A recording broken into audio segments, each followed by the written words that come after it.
So on October 8th, 2024, Silent Hill 2 Remake will be coming out, and I'm very excited for this. I am a fan of the Silent Hill franchise, whether we're talking about 1, 2, 3, 4, the monkeys in the subway of 4. Like, I don't care. People don't like The Room. I think The Room is awesome, and I think those monkeys are creepy as hell. Silent Hill Origins is awesome. Like, I get it. You know, that was kind of when the franchise was losing a little bit of steam. But like Silent Hill Origins intro, like that intro scene where you're the truck driver and you get out of the truck and you go up to the house, the music that plays along with it, that's one of the best opening scenes in a video game by far.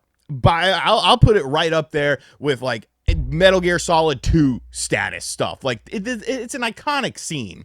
But for whatever reason, when I think back on the Silent Hill franchise and kind of what it became with some later entries and newer games not being very good, I don't really remember a whole lot about Silent Hill 2 as far as like the story was concerned, which is weird because that's considered to be the best Silent Hill game in the franchise. Well, we of course learned that Bloober team, oh boy, was going to be handling this game. We saw some initial trailers for this game, and honestly, I was a bit concerned. Like, it didn't look very good. And the Bloober team isn't a bad development team or studio or anything like that, but they have done some horror stuff, and they definitely have their own sort of style. Like, we saw games like the Blair Witch Project, which I really didn't hate that game. We also saw games like The Medium and stuff like that, but Silent Hill 2 is a game that has a big fan base. The Silent Hill franchise is a very dedicated fan base, and obviously when you show things like some questionable trailers and some changes to characters, which we're going to discuss kind of towards the tail end of this video, because I think I finally have like figured out something that both sides of this video game culture war can agree on with things like this.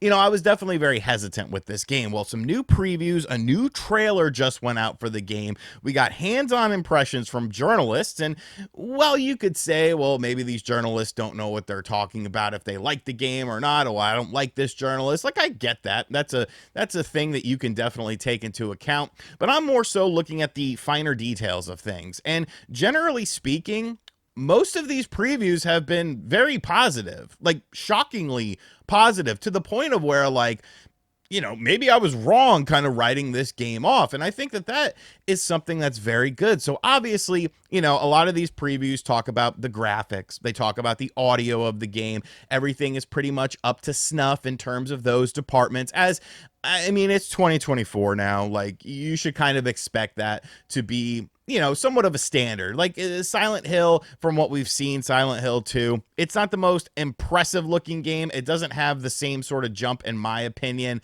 that like the Resident Evil remakes did. You know, like Resident Evil 2, the vanilla version, to the new version of the game that came out. I still don't think we have that quite of a leap with this, but I also, you know, in the same breath, it's like, well, Resident Evil is a hell of a lot more successful than Silent Hill has been in the past decade or so. So I guess that kind of makes sense. But when you look at the finer details, they have done things to somewhat improve the gameplay. They added in a dodge mechanic in the game, and like, it's not like a Souls-like dodge or anything like that, but it does help you out in combat situations, which I think is a good thing, because we had that whole situation with this game where it was talking about modern audiences, which is like, in 2024, like, that's not a good thing that you want to say. Like, if you mean modern controls, if you mean more modern features, then you kind of need to say that, because, you know, a modern audience kind of has this negative connotation of changing things just for the sake of changing things. Now, when it comes to the story of the game, which is obviously very important, it seems like it's pretty in line with the original game. There are some additional endings that have been added into the game as well, though, which I think could definitely be a topic of conversation, because it's kind of like, well, which direction are we going to go? Some Silent Hill games did have some very crazy endings. Looking at a game like Silent Hill Shattered Memories, there was a whole plethora of endings, and like some of them involved like aliens and stuff. Like, that was a really weird game, but I absolutely love that game. I think Silent Hill Shattered Memories, whether you play it on the Wii or the PS2, is a must-play game, but it's super expensive nowadays. But it seems like everyone that's been playing this has really been enjoying it. And the small but somewhat impactful changes are making for a better gameplay experience. The visuals do look better over the PlayStation 1. The audio is better. There is some additional stuff that has been added in terms of story as far as the endings of the game is concerned. So I'm feeling a lot better about this game. I almost feel like my excitement is coming back in a way. Now, there is still one thing that is looming, though, and that's some of the character design choices that they have made with this. And that seems to still be something that is a bit prevalent. Like, yes, you could take screenshots that look way worse than it actually does in game, but there have been some liberties taken with some of the characters in terms of their physical, their visual design of it. And, this is definitely a contention that happens within this culture war. Oh, they're making all the chicks look ugly, this, that, or the other. They're taking characters and just changing them for no reason. And I think that the reason that this exists, at least in some degree, is let me just pose this sort of question to you. Let's say that Metal Gear Solid 2 got a full-on remake, which I would absolutely die for. I would absolutely die for it.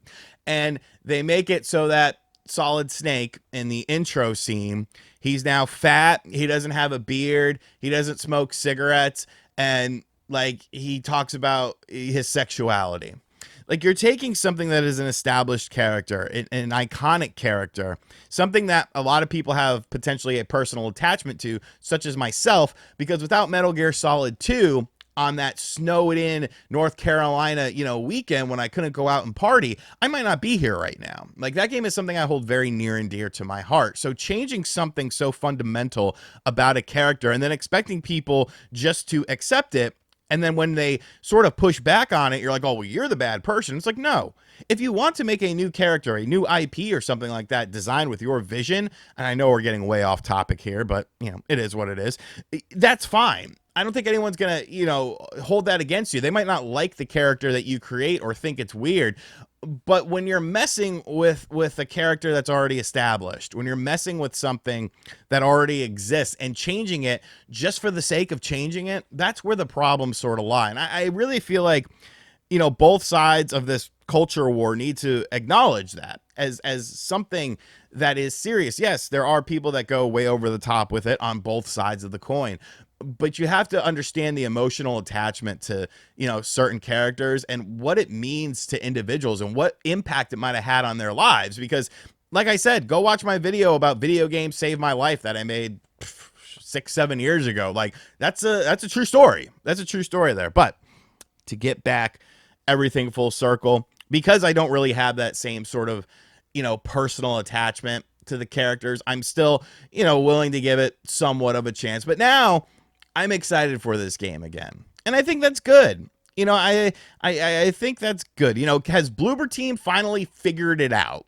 Because that's the one thing that it has kind of been holding this studio back. And they've been very vocal during the development process of this game. Like, that first initial trailer that we got, they were like, hey, that's an older trailer. Like, that's not what we want to put out there. The game is much more polished now than it was shown in that trailer that Konami decided to use, and many people, myself included, questioned it, but maybe I was wrong, and I hope I am wrong. I hope this is one of the finest games of the year because, well, it's a retro game.